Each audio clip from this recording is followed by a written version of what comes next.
Boa noite mais uma vez. Eu quero convidar você para abrir a sua Bíblia em Apocalipse capítulo 2. Hoje nós estamos começando uma nova série de pregações para você que está nos visitando. Nós costumamos pregar assim em série de forma expositiva e sequencial. Então o que nós vamos fazer é expor as 7 cartas que tem no livro de Apocalipse para as 7 igrejas da Ásia Menor, para quem é o destinatário desse livro. Nós vamos explicar um pouco melhor quando a gente começar a exposição. Então hoje nós vamos começar em Apocalipse capítulo 2, a carta que o Senhor Jesus escreve à igreja de Éfeso, da cidade de Éfeso. Apocalipse capítulo 2, do verso 1 até o verso 7. Eu vou fazer a leitura, você também pode acompanhar aí na projeção. Diz assim a palavra do Senhor: ao anjo da igreja em Éfeso escreva: estas são as palavras daquele que tem as 7 estrelas em sua mão direita e anda entre os 7 candelabros de ouro. Conheço as suas obras, o seu trabalho árduo e a sua perseverança. Sei que você não pode tolerar homens maus, que pôs à prova os que dizem ser apóstolos, mas não são, e descobriu que eles eram impostores. Você tem preservado e suportado o sofrimento por causa do meu nome, e não tem desfalecido. Contra você, porém, tenho isso: você abandonou o seu primeiro amor. Lembre-se de onde caiu. Arrependa-se e pratique as obras que praticava no princípio. Se não se arrepender, virei a você e tirarei o seu candelabro do lugar dele. Mas há uma coisa ao seu favor: você odeia as práticas dos nicolaítas, como eu também as odeio. Aquele que tem ouvidos, ouça o que o Espírito diz às igrejas. Ao vencedor darei o direito de comer a árvore da vida que está no paraíso de Deus. Vamos orar mais uma vez? Pai, obrigado por estarmos aqui nesse momento para meditar na Tua palavra, Pai. Eu peço ao Senhor que o Senhor me use como Teu instrumento e que seja o Teu Espírito falando aos nossos corações à medida que esse texto é exposto, ó Pai. Nós pedimos a atuação do Senhor pela Tua graça e misericórdia. Deus, assim oramos em nome de Jesus. Amém. Meus irmãos, o livro de Apocalipse é um dos livros mais temíveis, ou que as pessoas mais têm medo de ler, porque ele realmente é um livro muito difícil. E você entende isso quando você entende o contexto do livro. Então o livro foi escrito não para quem está em 2020 ou para quem estará em 2050, mas ele foi escrito para quem estava nesse momento aqui por volta de 95, 94, alguma coisa assim, depois de Cristo. João estava preso na ilha de Patmos, porque naquele momento o cristianismo estava sendo perseguido pelo imperador Domiciano. Esse imperador mandou perseguir os cristãos, ele é considerado como uma espécie de segundo Nero, e era um período de perseguição terrível.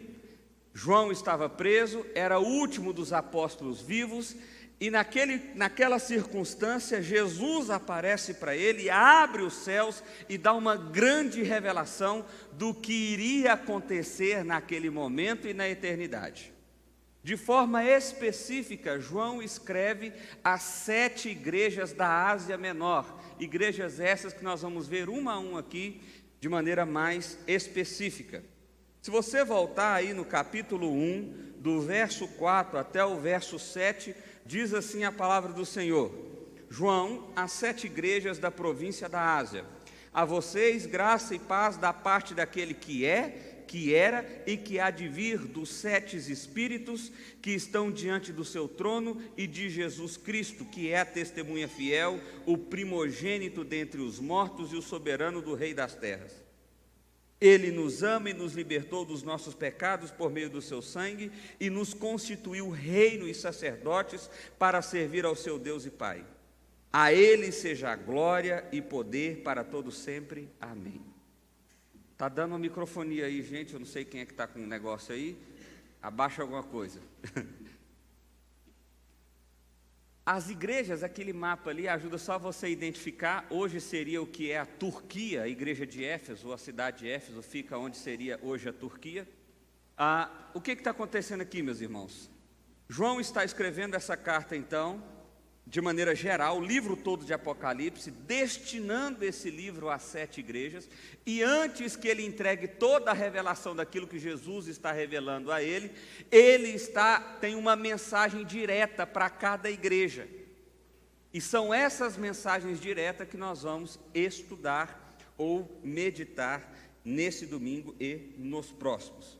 De maneira especial, hoje nós vamos falar sobre a igreja que existia na cidade de Éfeso. E tinha algumas coisas que você precisa saber para que o que a gente for ler aqui faça sentido. Primeiro, Éfeso foi uma igreja plantada pelo apóstolo Paulo.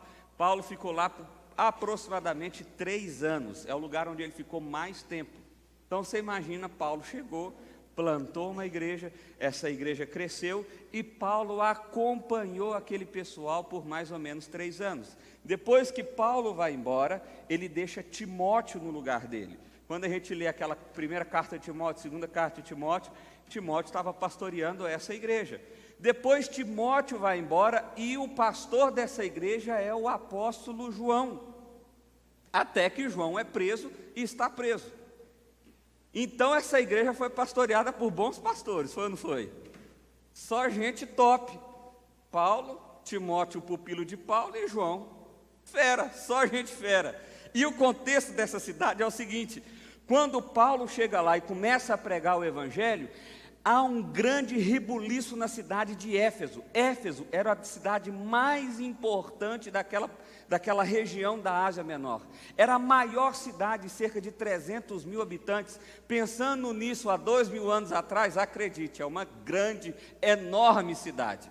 Aquela cidade também tinha uma característica interessante. Ela tinha o templo da deusa Diana, que era considerado, esse templo era considerado uma das 7 grandes maravilhas do mundo antigo, porque é grande, enorme, espetacular, e a adoração à deusa Diana acontecia por meio de orgias, por meio de bebedices e grandes estripulias, era assim que acontecia. Por isso, a cidade de Éfeso era uma cidade completamente libertina. O que significa isso? Ninguém é de ninguém, mais ou menos essa é a ideia. Lá pode tudo, faz tudo, e assim o pau quebrava. E vocês achando que hoje está ruim. Você não está entendendo, nós não estamos nem na beirada do início do fim. Mas o que acontece? Esse era o contexto: adoração, idolatria, sexualização, bebedice. Esse era o contexto da cidade. Paulo chega, planta a igreja. Aquelas pessoas começam a mudar o seu estilo de vida. Isso começa a fazer barulho na cidade. Outras igrejas são plantadas ao longo de toda a cidade. E isso começa a fazer uma diferença em toda a cidade, ao ponto de começar a haver perseguição, porque isso vai diminuir o comércio, pelo menos no que diz respeito aos deuses daquela época. Isso vai diminuir o comércio, por exemplo, de bebidas alcoólicas daquela época, e por aí vai. Então essa era uma igreja forte, vigorosa, mas passaram alguns bons anos, e agora Jesus, de forma especial, por meio de João, escreve uma mensagem direta para essa igreja. E aqui ele vai fazer 2 coisas: um elogio, ou alguns elogios, e uma crítica, uma bronca. A primeira coisa que ele faz é o elogio. Olha só. E primeiro ele se apresenta no verso 1 aí, quando ele está dizendo ao anjo da igreja de Éfeso. Esse anjo aqui era o responsável, seria o pastor da época, então, que recebeu essa carta. Então, o responsável da igreja de Éfeso escreva: estas são as 7 palavras daquele que tem as 7 estrelas em sua mão direita e anda entre os 7 candelabros de ouro. Isso aqui são uma linguagem simbólica que se refere às 7 igrejas que estavam recebendo essa carta. Então ele está dizendo: olha, essa mensagem é daquele que tem as 7 igrejas na mão e que está no meio delas. Então essas são as palavras de Jesus. No capítulo 1 ele chega a falar o nome de Jesus, mas a partir daí ele vai usando essa linguagem simbólica, tá bom? Então, primeira coisa que ele faz é um elogio. Meu irmão, imagina, você vai encontrar com Deus para receber o relatório de Deus de como tem sido os seus últimos anos de vida. É isso que está acontecendo aqui. Jesus chega e fala assim: eu conheço as suas obras. Aqui a gente tem que fazer uma pausa para dizer o seguinte: conhecer as obras não é tipo a gente conhece alguém pela televisão. Não é tipo a gente conhece alguém pela internet. Né? A gente não tem essa impressão. Às vezes a gente lê um livro de um autor, e lê muitos livros, e a gente tem a impressão de que a gente conhece aquela pessoa. Mas aí quando você se encontra com ela, de repente ela pode ser uma pessoa muito diferente do que expressado naquele livro. Assim acontece com um artista, por exemplo, assim acontece com alguém que a gente admira, que a gente conhece de alguma forma pelo que faz, pelo que a pessoa produz, mas a gente não de fato conhece o íntimo, o interno, aquilo que a pessoa sente, pensa e é. Bom, o que Jesus está dizendo aqui, com essa palavra conhecer, é que de fato ele conhece o mais profundo do coração daquela igreja, das pessoas daquela igreja. Não é só eu conheço as suas obras, eu sei quem você é. É isso que ele está dizendo aqui. E tenho isso, aliás, eu conheço as suas obras. E algumas coisas boas que vocês têm feito. O seu trabalho é árduo, e o seu trabalho árduo e a sua perseverança. Sei que você não pode tolerar homens maus, que pôs à prova os que dizem ser apóstolos, mas não são, e descobriu que eles eram impostores. Então, olha só, essa igreja aqui é uma igreja fera, firme, uma igreja que conhece a Deus em termos de doutrina, quem Deus é, o que Ele espera. Essa igreja aqui, lembra, o período agora é de perseguição, João está preso, os cristãos estão sendo perseguidos, e qual é o testemunho que Jesus dá para essa igreja? Vocês estão perseverando, e eu estou vendo isso, e parabéns por isso. Vocês estão, muito bem. E não só perseverando, vocês estão trabalhando. Ou seja, vocês estão produzindo de maneira árdua. Não é só um trabalhinho meia boca. É realmente fazer. Isso aqui é no sentido do reino. Essa igreja é boa, não é? Parece que é, né? Parece que é. Mas não só isso. Essa igreja também tem poder de discernimento. Naquela época, várias pessoas, assim como hoje, surgiram como falsos apóstolos, se dizendo instrumentos ou pessoas que diziam ser de Jesus e instruir a igreja. Aliás, hoje eu recebi um vídeo no WhatsApp que eu achei o máximo. Um cara dizendo que ele é presidente da Confederação de Pastores, Bispos e Apóstolos. E que em abril vai ter uma conferência que quem quiser ser ordenado pastor, bispo e apóstolo deve se inscrever logo, porque vão acabar as vagas. Eu falei, rapaz, está fácil mesmo. Eu ficando fazendo 4 anos de seminário, prova, presbitério, sei lá o quê. Devia ter ido só num congresso e beleza. O ponto é o seguinte, meu irmão.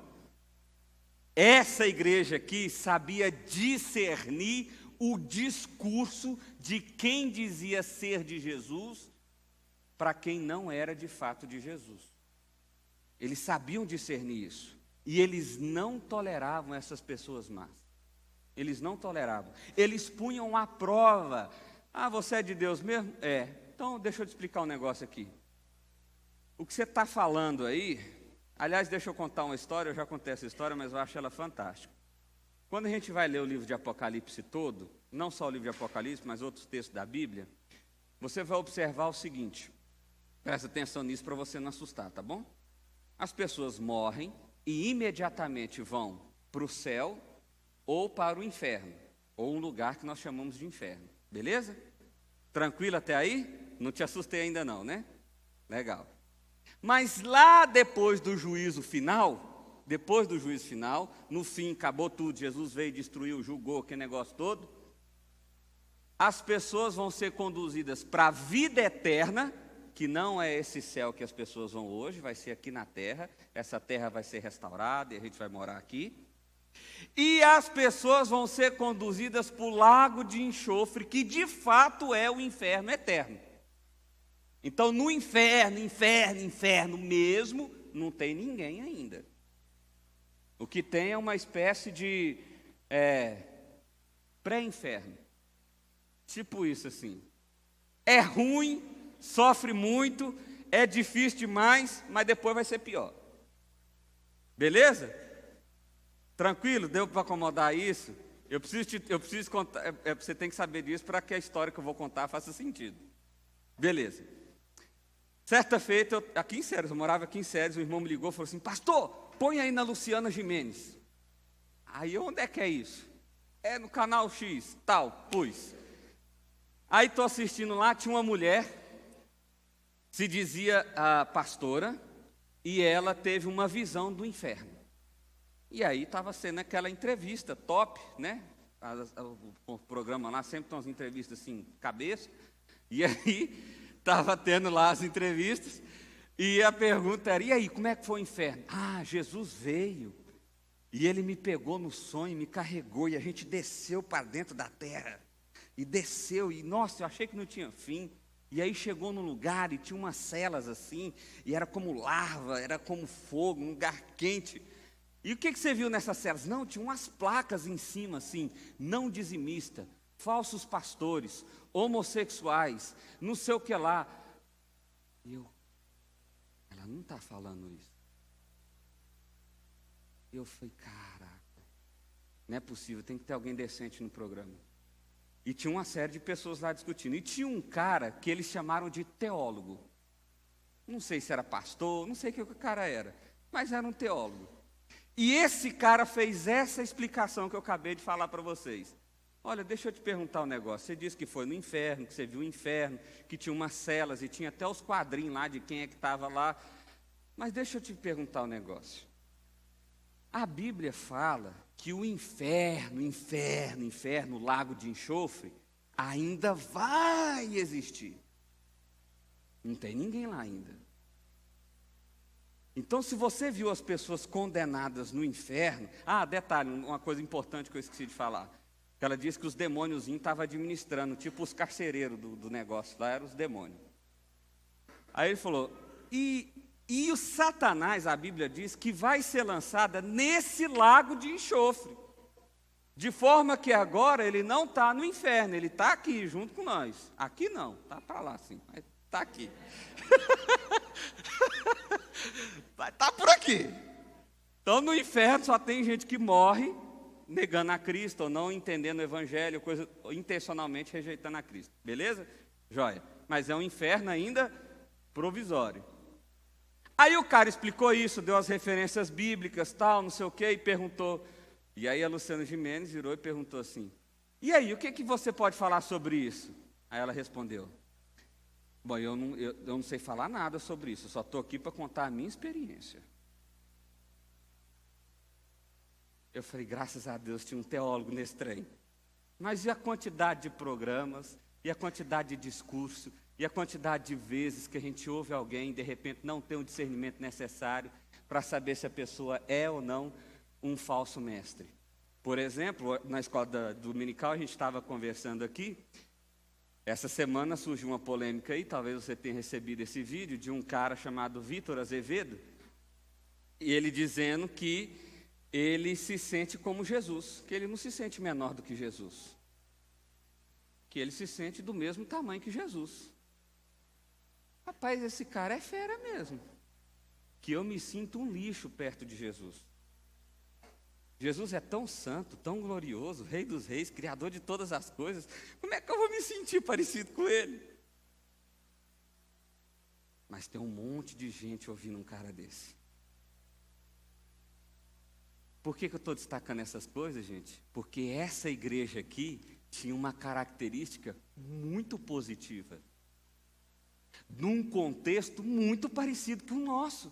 Porque o que tem de falso mestre aí, meu irmão, o que tem de falsos apóstolos, esses dias eu vi uma estatística, no Brasil tem mais de 8.000 apóstolos. 8.000 apóstolos. É apóstolo demais, Jesus só tinha 12. Só no Brasil tem 8.000. E por aí vai. Só para você saber, tá? Nenhum desses apóstolos são apóstolos verdadeiros, ok? Para ser apóstolo segundo a palavra de Deus, precisa ser alguém que testemunhou a ressurreição de Cristo com os próprios olhos e foi chamado pessoalmente pelo próprio Deus para desempenhar o papel de apostolado. Ok? De forma que hoje, a não ser que a pessoa tenha 2000 e poucos anos, ela não tem como ser apóstolo segundo os apóstolos da Bíblia. E aqui eu estou dando apenas duas características, a gente poderia aprofundar aqui muito sobre isso. Voltando para o texto. Então essa igreja é top, ela trabalha, ela persevera, ela continua firme, ela tá diante da perseguição, ela não está esmurecendo, ela consegue identificar os falsos mestres, os falsos apóstolos. Parece que eles tinham algum tipo de mecanismo ou de forma de descobrir que eles eram impostores. Aliás, tem um mecanismo, uma forma que você também pode saber. Sabe qual que é? Conhecer a palavra de Deus. Porque aí você vai poder dizer o que, por exemplo, aquele teólogo disse na história que eu contei agora há pouco. Mas vem cá, a Bíblia não conta tanta história? E é bem possível que você vai pegar e pensar, vai receber a mesma resposta. Eu não sei sobre isso, mas eu sei que a minha experiência me mostrou esse negócio aqui. Então tá. Então o que vale agora é a experiência. O que a Bíblia disse já não vale tanto assim. Bom, então o que eu estou querendo dizer para você é o seguinte: a igreja de Éfeso parece ser top. Ela termina no verso 3 dizendo assim: vocês têm perseverado e suportado o sofrimento por causa do meu nome e não têm desfalecido, ou seja, vocês continuam firmes. Meu irmão, uma igreja dessa tem como receber crítica? Tem, porque você já leu o resto do texto junto comigo, né? Mas não parece ser top essa igreja? Jesus ainda faz outro elogio no verso 6, ele diz assim: mas há uma coisa ao seu favor, você odeia as práticas dos nicolaítas, como eu também as odeio. Nicolaítas eram seguidores de Nicolau. Nicolau foi um dos diáconos eleitos lá em Atos capítulo 6, quando Pedro, João, os apóstolos receberam muita gente, e eles decidiram então fazer uma eleição para eleger diáconos para servir a comunidade. Um desses diáconos eleitos chamava-se Nicolau. E esse Nicolau, depois de algum tempo, apostatou da fé e dizia o seguinte: olha, a graça de Jesus é tão espetacular e o corpo humano é tão ruim que você pode fazer toda e qualquer tipo de besteira, desde que isso só envolva o físico e você preserve o espiritual. Se você preservar o espiritual, então você pode enfiar o pé na jaca. Era isso que Nicolau ensinava. Ou seja, você pode praticar todo e qualquer tipo de imoralidade, todo e qualquer tipo de libertinagem, todo e qualquer tipo de prática moral abusiva, que não tem problema, desde que você continue orando todo dia, lendo a Bíblia todo dia, fazendo o seu culto todo dia, está tudo certo. Tem alguma referência com isso na Bíblia? Zero, nenhuma. E a igreja de Éfeso odiava esses caras. E aí Jesus fala assim: eu gosto disso em vocês. Gosto disso, porque eu também odeio esses caras. Pesado, hein? Essas pessoas que ficam dizendo: eu sou de Jesus, eu sou de Jesus, mas na prática é do capeta. Jesus está falando: odeia esse tipo de gente, vocês também odeiam e estamos juntos nessa. Gente, só coisa boa. Essa igreja aqui é top. O problema é que tem um verso 4. Só tem pouquinhas palavras, o elogio é grande. Tem muitas coisas elogiando, muitas coisas. Mas tem uma coisinha aí que vocês têm um probleminha. E é sério esse problema. Olha lá. Contra você, porém, tenho isso. Você abandonou o seu primeiro amor. Quando a gente vai lá para Paulo escrevendo aos Coríntios, e você vai lá para aquele texto maravilhoso que a gente lê em muitos casamentos de 1 Coríntios 13, Se não tiver amor, de nada vale. Você pode falar a língua dos anjos, você pode profetizar, você pode curar, você pode fazer tudo o que você puder fazer, mas se não tiver amor, não tem valor. Quando a gente lê aquele texto, quando a gente entende o que é amor, por exemplo, Jesus resumindo a lei, o que é o maior dos mandamentos? Jesus disse, é amar o Senhor teu Deus com toda a tua força, todo o teu entendimento, e amar ao próximo como a ti mesmo. Ou seja, o amor é a base essencial de uma relação com Deus e de uma realidade de intimidade com Deus. De forma que qualquer prática que eu venha fazer sem amor, não vale nada. Meu irmão, é pouquinhas palavras. A igreja era fera, perseverando diante da perseguição, fazendo discernimento. Eles tinham conhecimento doutrinário, eles estavam firmes em Deus, trabalhando arduamente. Eles odiavam os nicolaítas, mas nada disso era motivado pelo amor a Deus. E por não ser motivado pelo amor a Deus, não tinha valor nenhum. Porque, meu irmão, coloca uma coisa na sua cabeça: o Evangelho não é motivado por culpa, por medo ou por obrigação, mas é por amor. Essa é a grande loucura do Evangelho. Enquanto todos os sistemas religiosos do mundo vão oferecer salvação dentro de um rito, dentro de uma obrigação ou dentro de uma culpa, o Evangelho vai dizer o seguinte: venha até mim porque eu te amo e quero que você me ame. A motivação é o amor. Não é lei, não é culpa, não é obrigação moral, mas é o amor. Deixa eu dar um exemplo bem prático disso, bem prático. Você tem uma discussão com alguém no trânsito aí, discute com alguém no trânsito, você fica irritado, você desce do carro, e quando você vai partir para cima do cara, olha só, você diz assim: eu não vou fazer isso. Vira para a pessoa e fala assim: me perdoa, me desculpa, eu fui grosso, eu errei, me perdoa, volta para trás, entra no carro e vai embora. A atitude dele foi legal? Top. Suponhamos que esse cara seja pastor. Suponhamos que ele mora numa cidade pequena como Séries. Suponhamos até que ele chama Vinícius. Suposição. E a motivação foi: eu não posso fazer isso, porque eu moro numa cidade pequena, e se eu fizer isso, isso vai pegar mal. Eu volto para trás e vou embora. Sabe o que isso adiantou diante de Deus?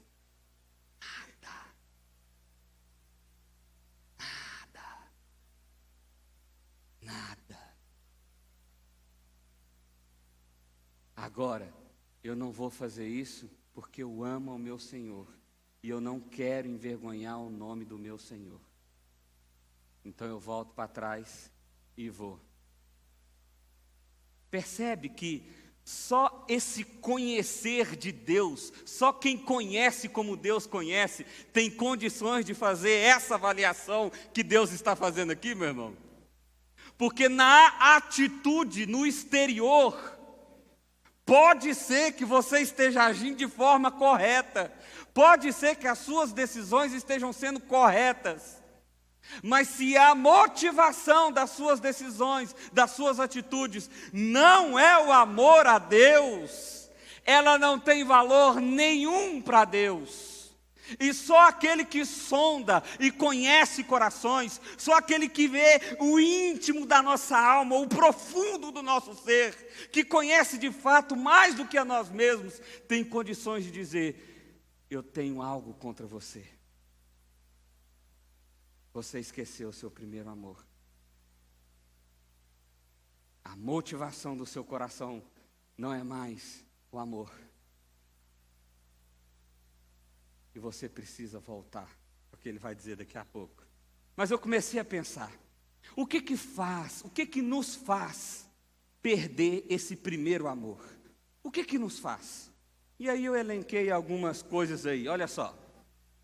Quando acreditamos que o conhecimento é suficiente, e aqui eu quero colocar isso em duas perspectivas. Primeira perspectiva é de arrogância. Bom, eu acho que eu já sei de tudo, eu não preciso aprender mais nada, eu conheço tudo sobre Deus, li a Bíblia 15 vezes, já está tudo decorado e está tudo certo, não tem nada que aprender. Show de bola! Alguém que pensa assim, possivelmente vai ser alguém que com o tempo vai perder a motivação pelo amor. Também tem a outra perspectiva. Eu não conheço nada e nem quero conhecer. Lascou do mesmo jeito. Quem conhece muito pode cair nesse erro. E quem não conhece nada também pode cair nesse erro.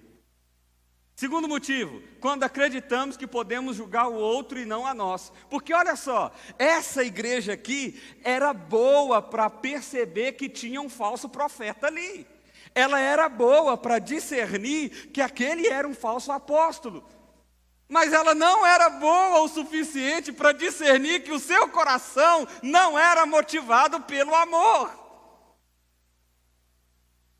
Então, quando nós temos a capacidade de julgar o outro corretamente, não estou dizendo de julgamento errado, não, julgar corretamente, mas não temos a capacidade de olhar para nós mesmos, então, possivelmente, nós também vamos perder esse primeiro amor. Terceiro, quando acreditamos que a religião é maior do que o evangelho, ou seja, quando o que importa, no nosso caso aqui, é ser presbiteriano. O nome é até difícil de falar, né? Acho que se fosse hoje, eles iam inventar outro nome. Né? Porque fala, um monte de gente fala, como é que é o nome? Presbiteriano. Presbiteriano. É difícil, é ruim, o marketing não ajuda. Mas aí a gente começa a adorar a denominação. Denominação, minha religião, meus ritos, minhas normas. Que a religião diz que eu tenho que fazer, eu faço. Então eu tenho uma relação verdadeira com Deus. Coitado de você. Negativo. Porque religião não salva ninguém, nunca salvou e jamais vai salvar. O que salva é o evangelho.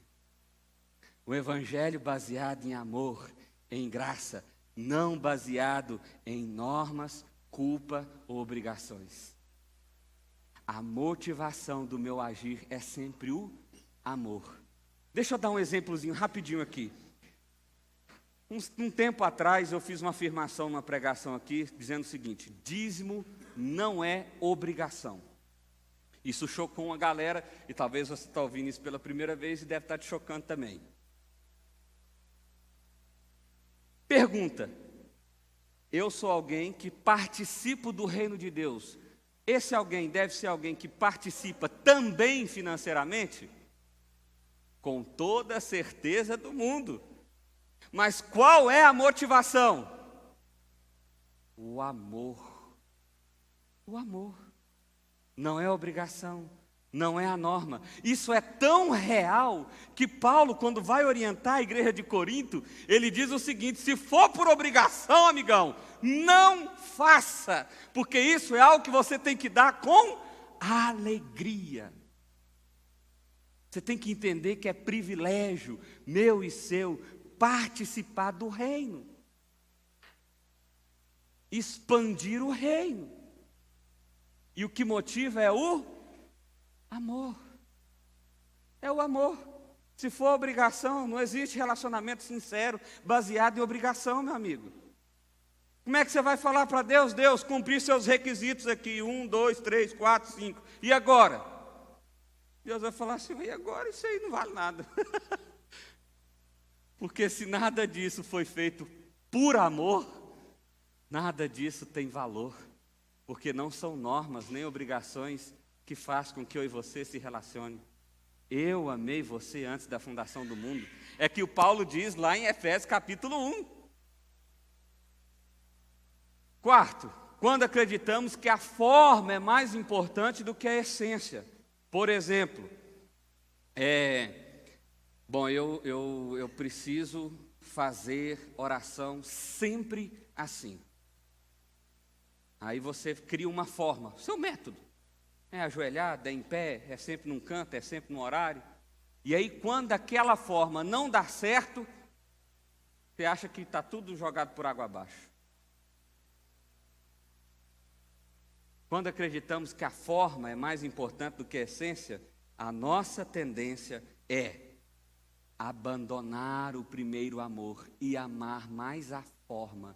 Então o que passa a ser mais importante é, por exemplo, o tipo de culto que eu estou. Tem quase 5 músicas? Não, 5 músicas é demais, eu não vou. 5 músicas não. Não, tem 3 músicas, 3 músicas é legal. 3 músicas eu vou. Não, o culto dura 1h30. Não, 1h30 é muito pouco. Para mim, culto é 2h30. Você está entendendo? A forma vai sendo mais importante. A forma vai sendo mais importante. E a essência, ou seja, seu coração não chega no lugar de adoração, por exemplo, livre, aberto. E como que você vai adorar a Deus? Por exemplo, quando os meninos dizem assim, batem palma aí. Você fala, de novo, pelo amor de Deus. Tem nem mosquito aqui. Não é assim, meu irmão. É um estímulo. Você bate se quiser, você bate se não quiser. Quer ver um negócio que me intriga? Um negócio que me intriga. Vamos fazer um negócio aqui. O Marcos olhou para mim e fez assim, ele está achando que eu vou fazer alguma besteira. Deve ser isso mesmo. Mas nós vamos fazer o seguinte. Eu até olhei para ver se a ajuda está ali. Não está não, vai dar certo. Então olha só. Você vai fazer o seguinte, eu vou dizer 1, 2, 3, você vai dar um glória a Deus. Combinado? Beleza? 1, 2, 3. Glória a Deus. Foi bom, foi ruim não. Mas mais forte agora, mais forte. 1, 2, 3. Glória a Deus. Agora você vai dar um glória a Deus erguendo a sua mão assim. Tá bom? Beleza?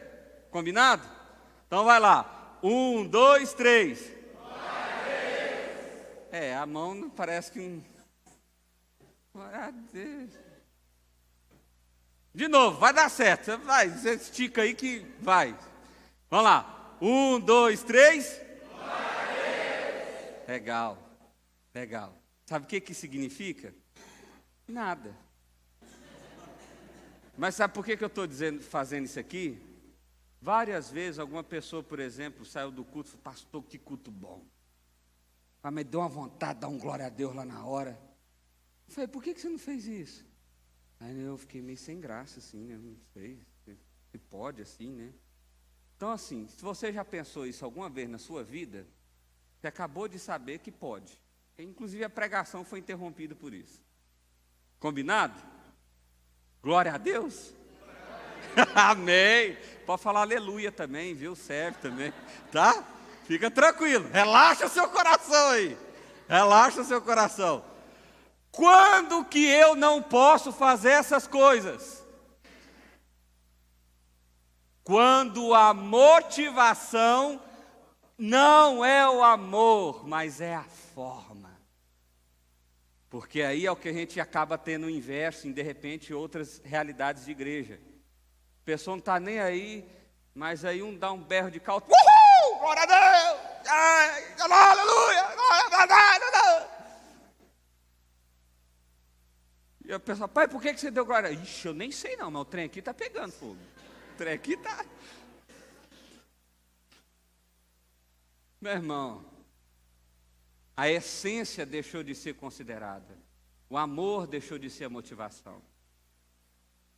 Mas se é espontâneo, se é do seu coração, meu irmão, ergue sua mão, fala com Deus, dê aleluia, dê glória a Deus. Pastor, mas eu não sei fazer isso, nem gosto.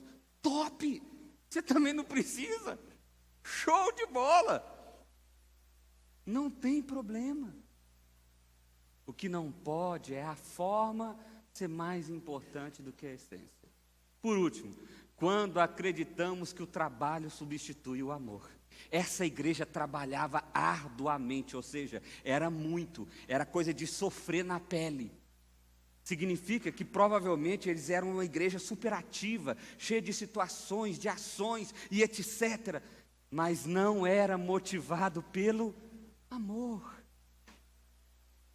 Não era o amor que motivava o coração deles. Jesus está dizendo: eu só tenho uma coisinha contra você. Fala, Jesus, tudo que você faz não vale nada. Não vale nada, porque não tem amor. E aí, se a gente terminar essa pregação aqui, talvez você pensaria assim: lascou. Mas graças a Deus, Jesus apresenta um caminho para essa igreja e também apresenta um caminho para nós.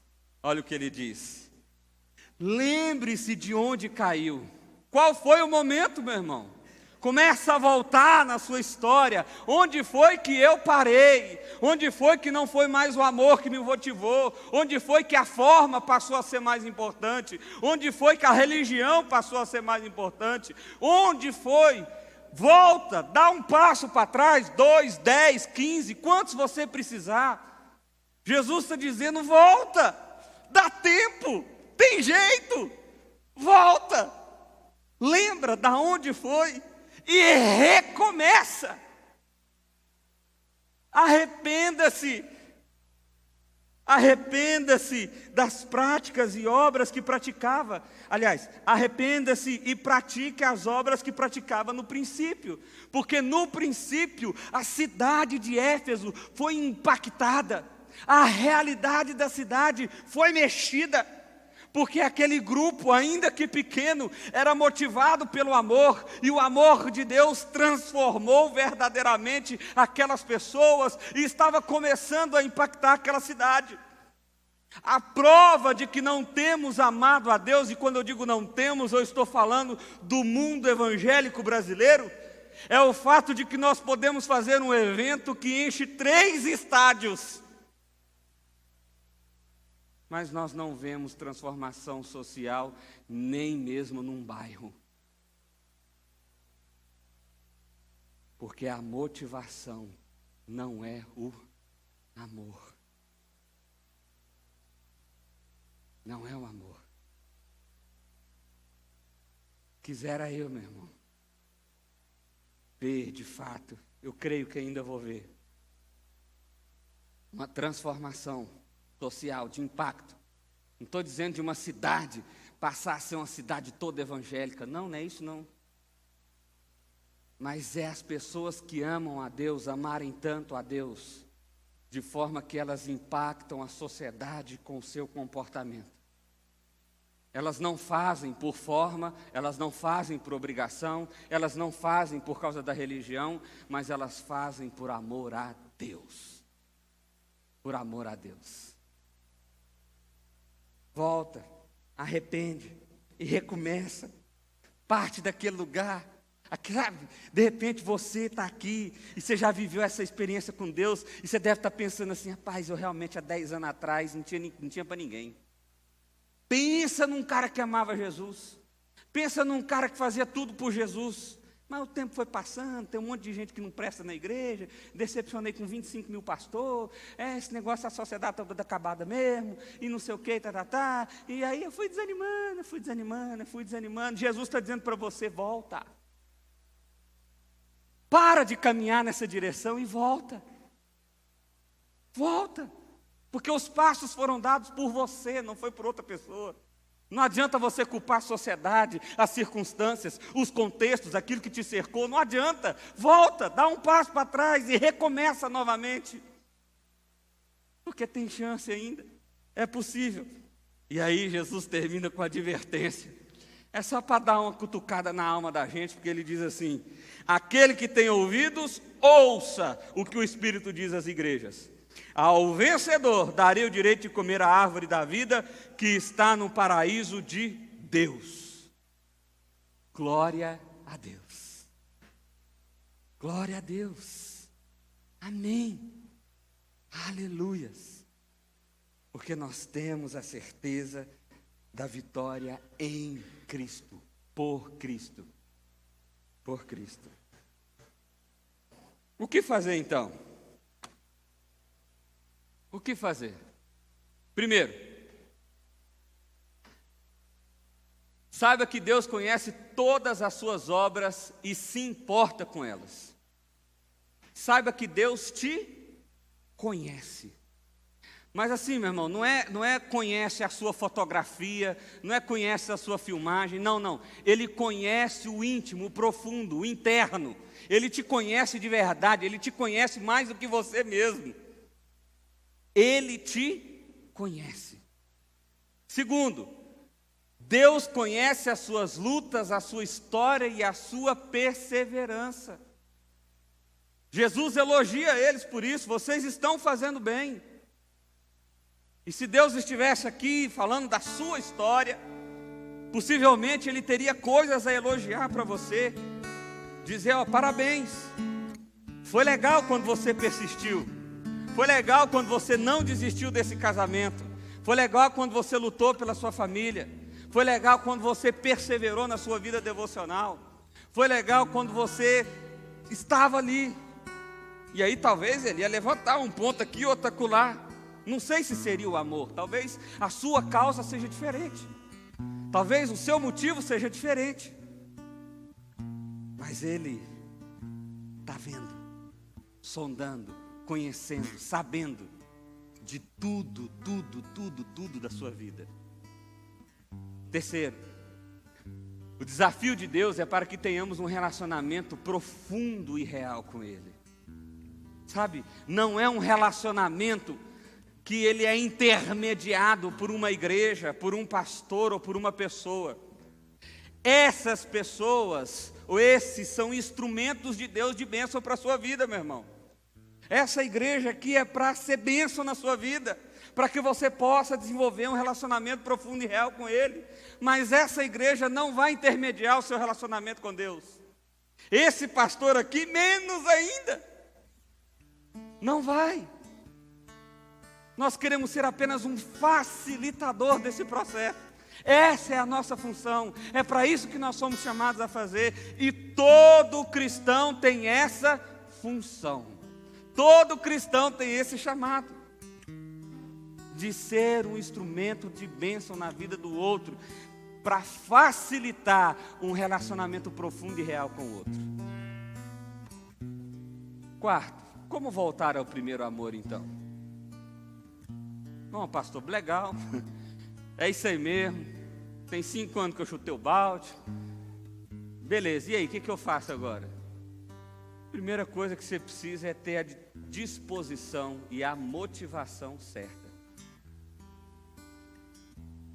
A disposição e a motivação certa.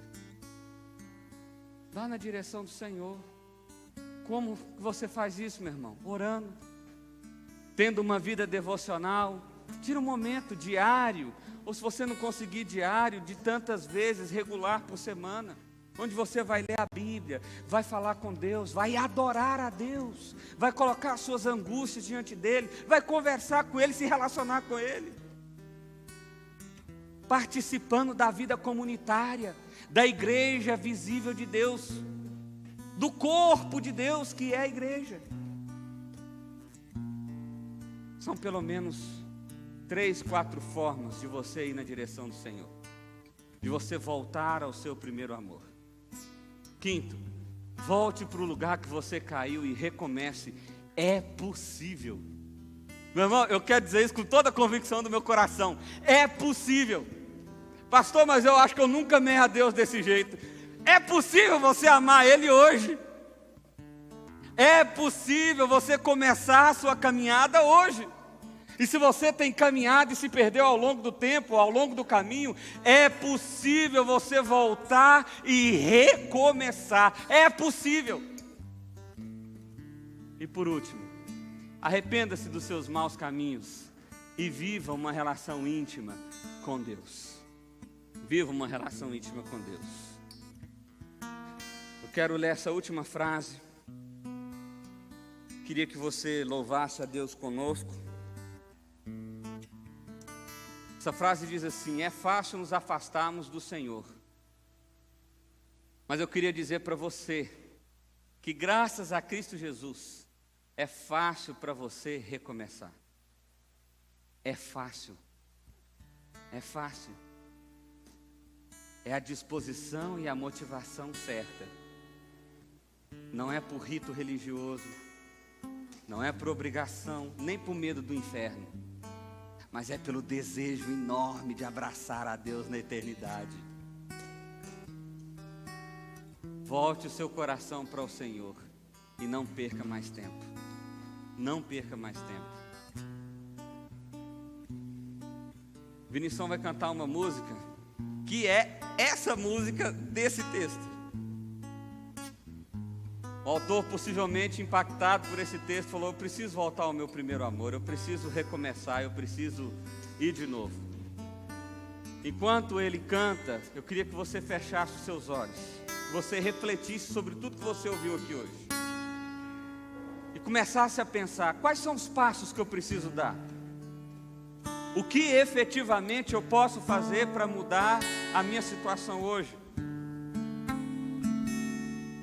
E você fizesse um compromisso com você de como você vai viver o primeiro amor, uma relação íntima, real, profunda com esse Deus Salvador.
Quero voltar ao início de tudo, encontrar-me contigo, Senhor. Quero rever meus conceitos, valores. Eu quero reconstruir. Vou regressar ao caminho, vou ver as primeiras obras, Senhor. Eu me arrependo, Senhor, me arrependo, Senhor, me arrependo, Senhor. Eu quero voltar ao primeiro amor, ao primeiro amor. Eu quero voltar a Deus. Eu quero voltar ao primeiro amor, ao primeiro amor. Eu quero voltar a Deus. Queria convidar você a ficar de pé. Todos nós vamos ficar de pé.